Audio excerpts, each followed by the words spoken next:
Salam sejahtera semua. Hari ini kita akan sambung Matematik KSSM tingkatan 4, bab 6, ketaksamaan linear dalam dua pemboleh ubah, bahagian keempat.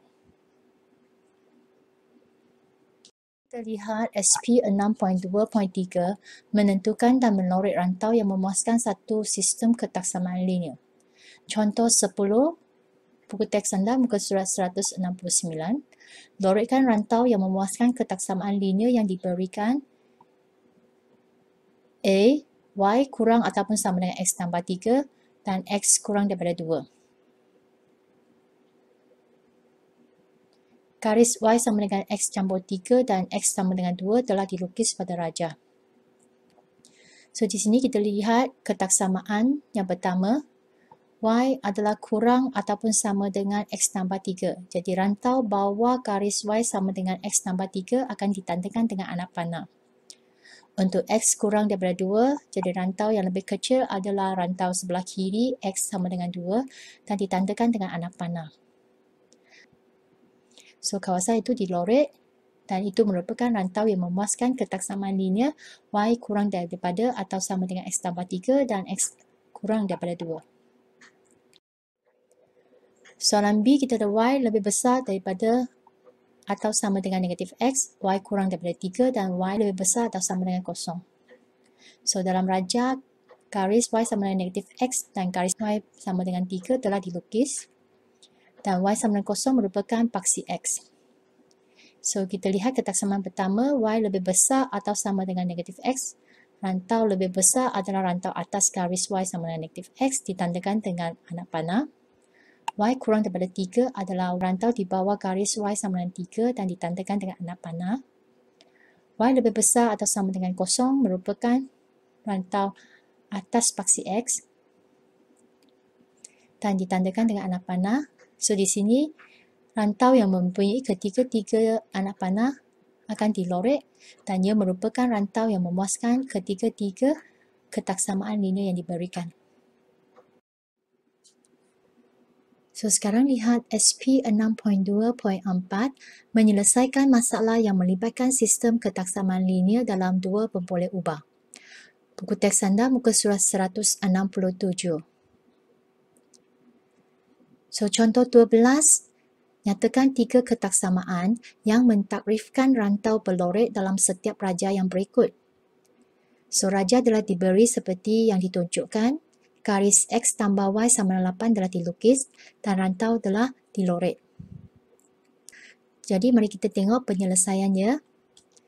So, mula-mula kita tengok rantau yang dilorek adalah di bahagian bawah garis X tambah Y sama dengan 8. Kalau kita perhatikan di sini, garis sempang digunakan untuk persamaan garis X tambah Y sama dengan 8 dan rantau bawah yang dilorekkan ini bermaksud X tambah Y adalah kurang daripada 8. Kemudian kita perhatikan di sini, paksi X merupakan persamaan Y sama dengan 0 dan rantau atas garis Y sama dengan 0 telah dilorek dan garis padu digunakan di sini.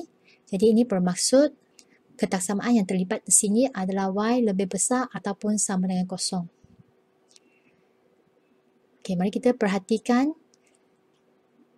rantau kanan sebelah paksi Y juga telah dilorek dan paksi Y merupakan garis X sama dengan 0. Rantau sebelah kanan garis X sama dengan 0 telah dilorek. Itu merupakan rantau yang lebih besar. Jadi kita ada X lebih besar ataupun sama dengan 0.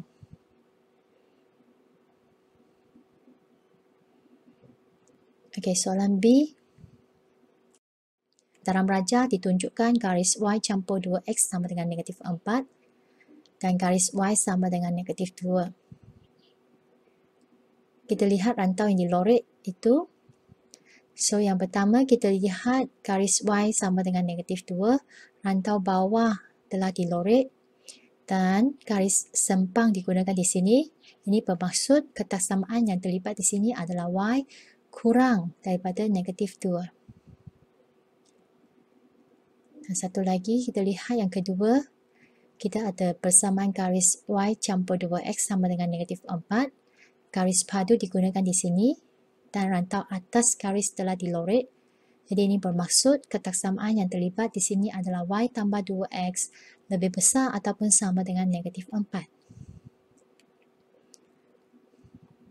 Satu lagi garis yang terlibat adalah paksi y, di mana paksi y merupakan persamaan garis x sama dengan 0 dan garis padu digunakan di sini. Rantau sebelah kiri menunjukkan rantau lebih kecil. Jadi ketaksamaan yang terlibat adalah x kurang ataupun sama dengan 0. Okey, contoh 13. Tuliskan 3 ketaksamaan yang memuaskan rantau berlorek yang diberikan. So di sini kita ada satu rantau yang berbentuk segitiga. Jadi biasanya kalau rantau yang berbentuk segitiga, dia akan melibatkan 3 ketaksamaan linear. Jadi mari kita tengok penyelesaian dia. Ketiga-tiga ketaksamaan linear yang terlibat telah dilabelkan sebagai 1, 2 dan 3. Persamaan pertama merupakan paksi y. Jadi paksi y ialah x sama dengan 0.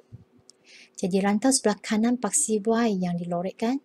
Jadi kita ada ketaksamaan yang pertama, x lebih besar ataupun sama dengan 0. Okey, mari kita lihat persamaan kedua. Kita ada garis yang selari dengan paksi x yang melalui titik 5, iaitu y sama dengan 5. Okey, rantau bawah y sama dengan 5 telah dilorekkan. Ini bermaksud ketaksamaan yang terlibat di sini adalah y kurang ataupun sama dengan 5.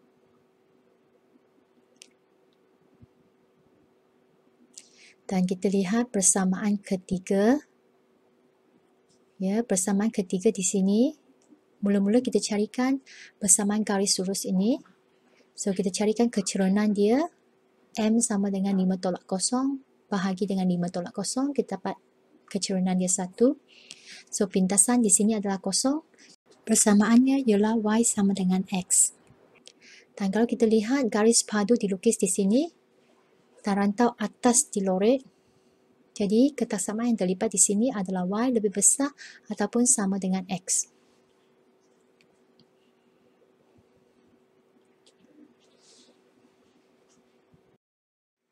Okey, kita lihat contoh 13B, buku teks anda muka surat 172. Di sini ada satu rantau berlorek yang berbentuk segitiga.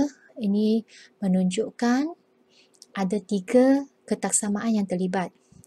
Jadi sebelum kita cari ketaksamaan dia, mari kita tengok apakah persamaan ketiga-tiga garis itu. So, garis pertama merupakan paksi y. Jadi paksi y adalah x sama dengan 0. Dan kalau kita lihat di sini, garis padu digunakan dan rantau sebelah kanan telah dilorek. Jadi ketaksamaan yang pertama adalah x lebih besar ataupun sama dengan 0. Persamaan kedua di sini. Okey, untuk mencari persamaan kedua, kita kena cari kecerunan garis dulu. So, kecerunan garis yang melalui titik 02 dan 40, kita dapat cari dengan rumus kecerunan, iaitu M sama dengan Y2 tolak Y1 bahagi dengan X2 tolak X1. So, di sini kita ada 2 tolak 0 bahagi dengan 0 tolak 4, kita dapat kecerunannya adalah negatif 1/2 dan pintasan Y dia adalah 2. Jadi persamaan garis lurus kita tulis dalam bentuk y sama mx campur c, iaitu y sama dengan negatif 1/2x tambah 2. Okey, garis padu juga digunakan di sini dan rantau di bawah garis dilorekkan. Ini membawa maksud ketaksamaan yang terlibat di sini adalah y kurang daripada ataupun sama dengan negatif 1/2x tambah 2. Persamaan ketiga juga sama, kita carikan kecerunan dan pintasan y dia. Iaitu kecerunan di sini adalah negatif 4 tolak 0 per 0 tolak 4, kita dapat 1. Dan pintasan y dia adalah negatif 4. Persamaan garis lurus ini adalah y sama dengan x tolak 4. So, kalau kita perhatikan garis padu digunakan di sini dan rantau atas dilorek. Jadi ketaksamaan yang terlibat di sini adalah Y lebih besar ataupun sama dengan X tolak 4. So, itulah cara bagaimana kita menulis tiga ketaksamaan yang memuaskan rantau berlorek yang diberikan. Baiklah, sekian, terima kasih untuk kali ini. Kita akan bersambung di bahagian kelima nanti.